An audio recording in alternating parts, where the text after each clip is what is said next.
Everyone warned me, don't go to Russia, and even Germany's Foreign Office warns about it. Massive drone attacks on Moscow, thousands of sanctions, and reports of internet outages. All of this is supposed to make a trip to Russia extremely difficult, but is that really true? Today we're heading to the largest country on Earth for an on-site report. This is my trip to Russia in 2026, follow me. Yes friends, it's April 2026 and we're heading back to Russia, the most sanctioned country on Earth. And because the country is so heavily sanctioned, today I want to do the 3-point check together with you. Point 1, the entry check. How easy or difficult will it be to enter Russia? What will the border crossing be like? Point 2, the inflation check. How have prices developed in recent years? And third, the locals check. We'll ask people in Moscow how life has changed. Yeah friends, I'm curious how things will go today. For the first time, I'm entering Russia via the Middle East instead of Europe. And I know many of you are a bit clueless and curious about how you can even travel to Russia in 2026. So here's a quick explanation of how I'm going to do it today and what options there actually are. Here you see a world map of countries that still have at least one airport offering flights to Russia. At the time of my trip, I am in Indonesia, a country that still offers direct flights to Russia. But Western credit cards are blocked in Russia, which means booking a direct flight with Aeroflot or another Russian airline is practically impossible. That's why I decided to first fly from Indonesia to the United Arab Emirates, to Abu Dhabi, and then from Abu Dhabi to Moscow. But I'm sure there are also many of you who are wondering how to get from Europe to Russia. Here are the two best options, either Belgrade or Istanbul. There are some land options, but that's outside this video's scope. Now you know how I'm doing all this year. See you on the plane, or at the latest back in Moscow for my 2026 situation report. As I just mentioned, I flew via Abu Dhabi, which means I started with Etihad Airways. Today I had the cool privilege of flying business class, and yeah, I really enjoyed it guys. There were delicious drinks, there was good food, and I was even able to have a movie night, so the flight today was really awesome. After a few hours I landed in Abu Dhabi, and I have to give it to the country, they really know how to build airports. I was honestly impressed by how stylish and nice the airport looked. Before leaving, of course, I had to take care of one or two things, so I'm catching you up here again. One thing you must not forget, credit cards no longer work in Russia. That means you need enough cash to get by for the entire time. That's why I'm getting enough cash here at the airport again. So friends, I've withdrawn the cash, which means we should be able to manage well in Moscow. Take a look at how the bills look, they're really shiny. I need to exchange them for euros, then we'll manage well in Moscow. Since we're in Abu Dhabi, here's a brief interim summary. Would I recommend flying through Abu Dhabi now? Basically yes, everything goes really fast, the airport is great, and the flight with Etihad is also great. But now here's the thing, there are actually direct flights from Bali straight to Moscow. A direct flight like that would be even more relaxing, but I chose not to because Russian flights can't be booked with international credit cards. That means I would have had to ask friends, but most of my friends are still students or very young friends. That means they can't just come up with 2,000 euros like that. That means it's probably time for me to open a Russian bank account so I can become more independent. Because I think generally the direct flight with Aeroflot is even more relaxed. And yeah guys, here on the second plane you have this welcome screen that really gets you excited for Moscow. So friends, the first steps on Russian soil. Just 10 meters ahead, you reach passport control. Let's see how this goes. I'll update you after I'm through. You see here you have diplomatic passports, foreign passports, and Belarusian and Russian ones. So, 3 options guys. Let's see how it goes. Yeah guys, I'm sitting at the airport and for the first time I wasn't allowed through at passport control. I was also in Russia in 2024 and 2025, so the last 2 years. I always got through right away back then. This time I have to sit to the side and wait, and other Germans I've met here have to do the same. Most people are being let through, especially those coming from Central Asia or post-Soviet countries. But everyone with a German passport has to wait for now. The German government is also very vocal with its opinions against Russia. And I think German citizens are being specifically targeted now. But yeah, I'll let you know later how long I had to wait here. I hope I just have to wait 10 minutes, and that's it. So friends, I made it. I got through the visa check and passport control. Yeah, I still had to wait another 20 to 30 minutes. And yeah, I wasn't asked any more questions. I guess they just did some kind of background check. Who is this? googled my name again, checked again, but it was nothing serious. Waited 20 minutes and then I was through. Exactly, so no worries guys. Still, it's good to let you know so you're mentally prepared and don't just show up here unprepared. It's helpful to know you may wait 20 minutes so you don't start worrying unexpectedly. There were 4 or 5 of us sitting there and everyone got through fine.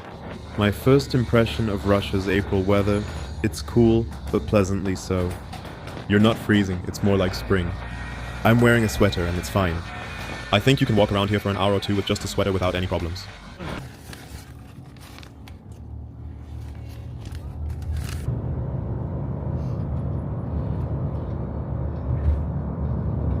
Now I've finally arrived here in the hotel room in the center of Moscow, and as I said at the beginning of the video, today I want to do a 3-part check together with you. The entry check, the inflation check, and the street survey. And yes, we've now successfully completed the entry process. What's the conclusion from the entry check? So, it's definitely become more sensitive and difficult to travel to Russia in 2026. I've been here in the last 2 years as well. I've entered the country, and I was never pulled aside. And I never had, any problems at the border. This time I was pulled aside for the first time. That means, the situation between Germany and Russia seems to be getting more tense, and so are the checks. There's also a 24-hour internet blackout. That means when you enter, you first get a text message saying that your SIM card and your mobile data won't work for 24 hours. It doesn't matter if you have an eSIM or a Russian SIM, those two things have made entering the country more uncomfortable. Still, you have internet. If you check into a hotel and use a VPN, then it works. But the SIM card is blocked at first. It's become more difficult. That's it for the entry check. Now I'm going to rest for a day first. I'm pretty sick, guys. I'm going to sleep for 20 hours now, and then the next step is the inflation check. That there was and still is inflation in Russia is undisputed. Prices are rising everywhere in the world, whether in Russia or in the West, because of wars and conflicts. Now, especially due to the Middle East conflict, but I don't want to discuss this theoretically. I want to go into the supermarket and see how prices have changed over the years. I have the perfect comparison. Because 2 years ago, I shot a video where I walked through the supermarket and looked at the prices. That means now, 2 years later, we can simply compare them. What were the prices back then? What are they today? Yes, back then I was in a Eurospar, and now we're going to the same supermarket chain, back to a Eurospar, and we'll take a look at how the prices have changed.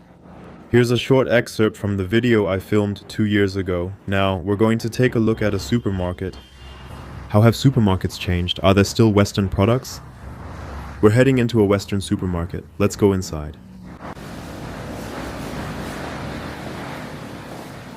And yes, friends, 2 years later I went back to the same supermarket chain. Time for the inflation check. There's definitely no shortage of products here, but that's not what we're focusing on today. We're looking at the prices. The Milka chocolate costs just under 130 rubles in 2026, while in 2024 it was still 108 rubles. That corresponds to a price increase of 20.37%. The price of Rittersport is around 300 rubles today. 2 years ago it was 156 rubles. That's a massive increase of 92.31%. The situation looks much more relaxed with Barilla pasta. Their price ranges somewhere between 85 and 110 rubles, and back then it was 90 rubles. So here you can say it's relatively stable and there are hardly any changes. The store brand soft drinks on the other hand have actually become cheaper and now cost 94 rubles, whereas they used to cost 99 rubles. So that's a price change of 5%. Classic cola, however, is now much more expensive.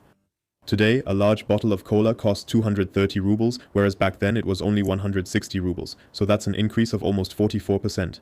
I also looked at products like Red Bull, vodka, and Oreos, and I don't want to bore you too much, but here too, all the prices have gone up significantly. My conclusion: Western products affected by sanctions have become extremely expensive. Of course, now you have to import them through third countries, which over time and over the years really drives up the prices. Basic foods, store brands, and pastries, however, stay much more stable. I just passed a McDonald's and remembered I was there 2 years ago and did the test then too. And now let's compare the prices there as well. How has the price of a Big Mac meal changed? Here guys, the Big Kid combo costs 478 rubles. In comparison, the prices 1.5 to 2 years ago were 366 rubles. That means yes, a strong double-digit percentage increase in the price. You can see here how much the price has increased.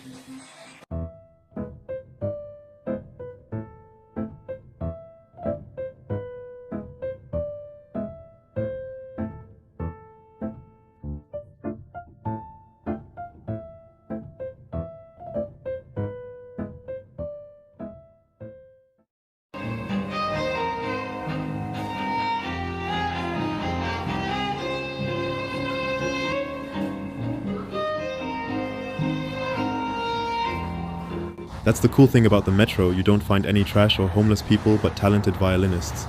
So, friends, that was the inflation check. It turned out even more extreme than I thought. Those are already significant differences. Now we're moving to the final part of the video, interviewing people in Moscow. For that, I'm first meeting a viewer who, after living in Europe for 25 years, has returned to Russia and now lives in Moscow.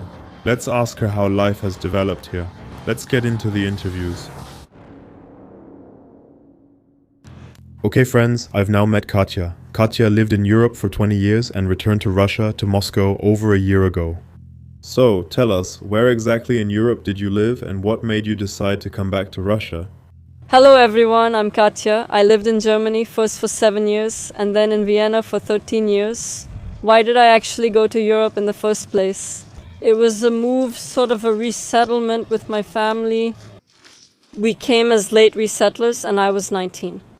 I wasn't really asked if I wanted to move, but I had to move, so to speak. Yes, then I spent 20 years in Europe and decided to move back to my homeland. I'm not originally from Moscow. I'm originally from Siberia, and Moscow was also like a new world for me, so to speak, again after 20 years. What are some positive things and what are some negative things about the city for you? So after a year, what's your conclusion? What do I like? What I like about Moscow is that there are so many opportunities to develop yourself culturally, to sing in your own language, to go to the theater, to watch movies in Russian, which of course I didn't have before in Germany or in Vienna. What I also like is the service. Everywhere is very fast, very unbureaucratic. For example, you can order a credit card on Saturday and on Sunday you get it delivered to your home. It works very easily, but there are also downsides like the worst air quality in Moscow.